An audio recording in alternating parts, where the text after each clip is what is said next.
Hello. Okay, so over the next 12 weeks, I'm going to be delivering a series of videos which are just going to give you an idea in terms of the key things that you need to focus on when it comes to your nutrition and working towards your goals.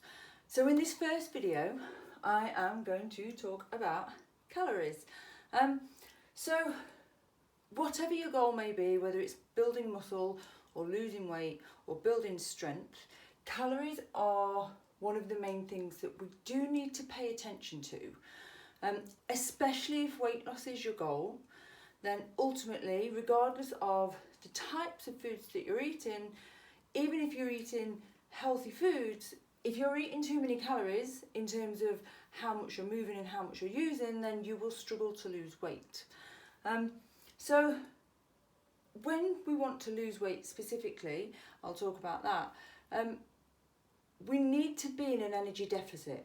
And so that means that if we eat more calories than we use through daily exercise and through movement and through walking and daily activities and moving around like I'm moving my hands around now, if we consume more calories than we use through those daily activities, then we store that extra energy as body fat.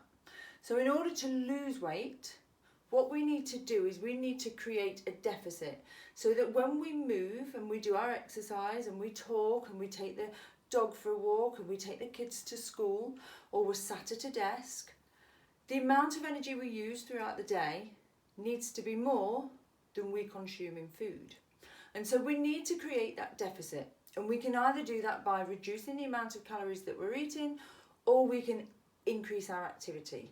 Now normally a mixture of both is advised because we don't necessarily want to be eating poverty calories, and we don't necessarily want to be spending 4 hours a day trying to exercise to burn off our food. So increasing activity a little bit, reducing our calories will give us that deficit to help us lose weight. Now, it doesn't necessarily mean that you have to meticulously track all of your calories, but there are some other things that we can do to just start being aware of what you're eating at this stage. So just start reading food labels, start having a look on the back of a packet and seeing how much is in a portion size or is in a serving. Maybe weigh your food out and get an idea of how much you might actually be consuming. We can just look at portion sizes. So a really simple thing that everyone can do without having to count anything or track anything is just take the food that you're eating now and reduce it by maybe a third. So if you're having quite a large dinner plate of food and you're trying to lose weight, maybe just reduce your portion size a little bit. There should be an eat well plate as well, template that you can look at, which will give you an idea in terms of maybe how to structure the food on your plate so that you're getting a good balance of foods. We then have overall weekly intake. And so ultimately, although I'm talking about a day-to-day basis of calories, what you eat overall throughout the week is what matters more. So you may have one day where it's a little bit lower, you may have one day where you are a little bit higher. And so as long as over the course of a week you're still in that deficit, then you should still find that you lose weight. And so this as well, I'll just make the point that this is where weekend habits and weekend foods can sometimes throw us off our progress.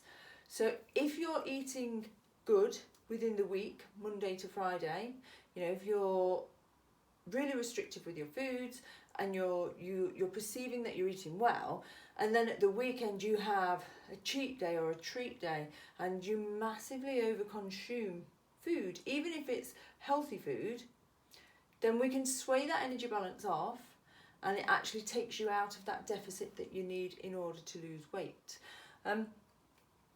What I will say is, if anybody needs any help with this, please contact me. If you want to have an idea of how many calories you should consume, because it's very different for each individual. We all have different daily lives, different activity levels, different body weights, different body masses, male, female, different heights, different ages, and all these things can matter in determining how many we probably need.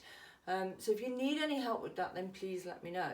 And we also have a MyFitnessPal guide that you can watch, that you can read through, sorry.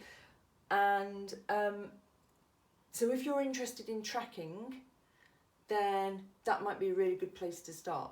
If you've got any questions, please feel free to contact me or any of the team, and we can help you out in terms of giving you a little bit more knowledge on this.